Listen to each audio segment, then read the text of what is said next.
Assalamualaikum warahmatullahi wabarakatuh. Perkenalkan, nama saya Lydia Sri Kartini, NIM 2104325, Prodi Pendidikan Guru Madrasah Ibtidaiyah. Video ini dibuat untuk memenuhi tugas mata kuliah bimbingan anak berkebutuhan khusus dengan dosen Ibu Suci Zakia Dewi MPD. Langsung saja untuk waktu observasi. Observasi dilaksanakan pada hari Rabu tanggal 13 bulan Desember tahun 2023 pukul 9 sampai 10.30 WIB. Untuk tempat pelaksanaannya dilaksanakan di SLB ABC Yayasan Insa Sejahtera yang beralamat di Komplek Pesantren Misbah Jalan Bantar nomor 112. Untuk metodologi penelitian dilakukan secara individu. Saya memasuki kelas SLB tersebut. Di kelas tersebut terdapat anak Down syndrome, autis, dan tunagrahita. Dalam observasi ini dilakukan 2 tahap metode wawancara, yaitu wawancara wali kelas dan wawancara anak penderita Down syndrome. Untuk profil anak, nama Anissa, umur 10 tahun, jenis kelamin perempuan, alamat dari Ciamis, jenis kelainan yaitu Down syndrome, kelas 4 SD. Untuk profil guru, nama Dedi Supriyatna, jenis kelamin laki-laki, jabatannya sebagai guru. Untuk hasil pengamatan, untuk fisik seperti ciri-ciri anak Down syndrome pada umumnya, mata A sipit, hidungnya datar, lidahnya kecil, dan lehernya pendek. Nah, untuk penglihatan, A masih bisa melihat tulisan-tulisan papan tulis ataupun di buku ataupun kertas. Namun jika tulisannya itu kecil, dia mengalami kesulitan untuk melihat. Pandangannya tidak fokus ke satu arah terlalu lama. Ia lebih sering melihat ke segala arah. A belum bisa menulis dan membaca. Jika A menulis huruf A ataupun B, ia selalu menuliskannya dengan secara terbalik. Nah, untuk pendengaran, ia mengalami masalah dalam pendengarannya. Untuk intelektual, mengalami keterlambatan dalam berpikir. Ia juga memiliki daya ingat yang kurang, sehingga guru A harus memberi pelajaran yang sama secara berulang-ulang. Nah, saat berbicara dengan A harus dengan suara keras dan terkadang perlu diulang-ulang agar dia memahami apa yang kita bicarakan ataupun bisa dengan cara memperagakannya. A juga belum bisa mengenal huruf dengan baik dan belum bisa mengeja kata, tetapi ia paham ketika pembelajarannya menggunakan gambar. Nah, A mempunyai intelijensi yang rendah, yaitu IQ 50-70.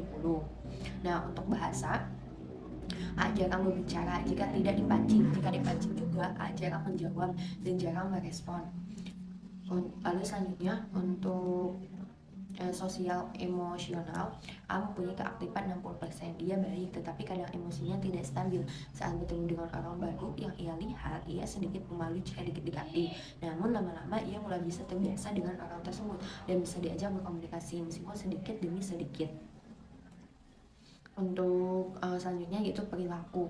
Nah, perilaku A tidak terlihat agresif ataupun nakal seperti anak pada umumnya. Dia terlihat diam dan lebih sering bergerak daripada berbicara. A hanya patuh dengan guru yang dia suka. Saat sang guru mengatakan jangan atau kerjakan tugasnya, A pun langsung patuh dan mengerjakan apa yang bapak guru perintahkan. Jika ada teman yang mendekatinya dan memperlakukannya dengan tidak baik, dia tidak bisa melawan. Dia hanya bisa menerima saja tanpa adanya perlawanan. Nah, ketika sedang melakukan wawancara dengan bapak guru, saya mengamati tingkah laku A. Dia mengeluarkan makanannya dari dalam tas dan dia memakannya secara diam-diam. Makanan yang ia makan tidak hanya satu, melainkan lebih dari satu. Hal ini membuktikan bahwa anak-anak penderita Down syndrome seperti A memang sangat gemar mengemil. A jarang masuk sekolah dikarenakan jarak dari rumahnya ke sekolah lumayan cukup jauh dan orang tuanya selalu sibuk sehingga jarang ada waktu untuk mengantarkan A ke sekolah. A termasuk anak yang kurang akan bimbingan ketika ia berada di rumahnya. Namun ketika ia berada di sekolah, ia senang karena ia dibimbing oleh gurunya. Untuk penjelasannya, pengertian anak Down syndrome. Down syndrome merupakan kelainan kromosom yang dapat dikenal dengan melihat manifestasi klinis yang cukup khas. Kelainan yang berdampak pada keterbelakangan pertumbuhan fisik dan mental anak ini pertama kali dikenal pada tahun 1866 oleh Dr. John Lawrence Down. Karena ciri-ciri yang tampak aneh seperti tinggi badan yang relatif pendek, kepala mengecil, hidung yang datar, menyerupai orang Mongolia, maka ini juga dikenal dengan Mongoloid. Pada tahun 1970-an, para ahli dari Amerika dan Eropa merevisi nama dari kelainan yang terjadi pada anak tersebut dengan merujuk penemu pertama kali sindrom ini dengan istilah sindrom Down, dan hingga kini penyakit ini dikenal dengan istilah yang sama. Nah, Down syndrome ini merupakan kelainan kromosom, yakni terbentuknya kromosom 21. Kromosom ini terbentuk akibat kegagalan sepasang kromosom untuk saling memisahkan diri saat terjadi pembelahan. Karakteristik anak Down syndrome berdasarkan hasil pengamatan yang telah dilakukan diketahui beberapa karakteristik, yaitu yang pertama, penderita Down syndrome memiliki ciri-ciri bertubuh pendek, wajah berbentuk bulat, anak dengan 1000 wajah, karena rata-rata anak penderita Down syndrome ini memiliki wajah yang sama. Kelopak mata atas mempunyai lipatan, mata sipit, bibir tebal, hidung lebar dan datar, telinga kecil dan menjorok, telapak tangan lebar, jari jempol pendek dan gemuk, ujung jari halus, gigi kecil dan jarang.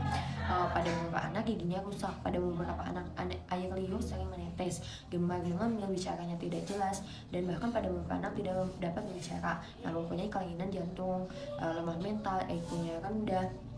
Nah, anak-anak penderita Down syndrome ini dilakukan hanya anak-anak imbisil, IQ-nya 35 sampai 49, IQ 50 sampai 70, idiot 20 sampai 34. Cara belajar anak penderita Down syndrome. Menurut informasi yang diperoleh dari wawancara dengan Bapak Guru kondisi emosional anak-anak penderita Down syndrome itu sangat mudah berubah dan sulit ditebak. Terkadang anak-anak penderita Down syndrome tampak begitu menyayangi gurunya. Mereka mengelus lembut wajah gurunya, namun tidak lama setelah itu mereka langsung menampar gurunya. Bapak Guru kembali memberikan informasi bahwa cara mengajar di kelas anak penderita Down syndrome itu sangat berbeda dari mengajar di kelas anak-anak berkebutuhan khusus, apalagi anak-anak normal. Selain karena kondisi emosional, anak-anak penderita Down syndrome ini sangat labil.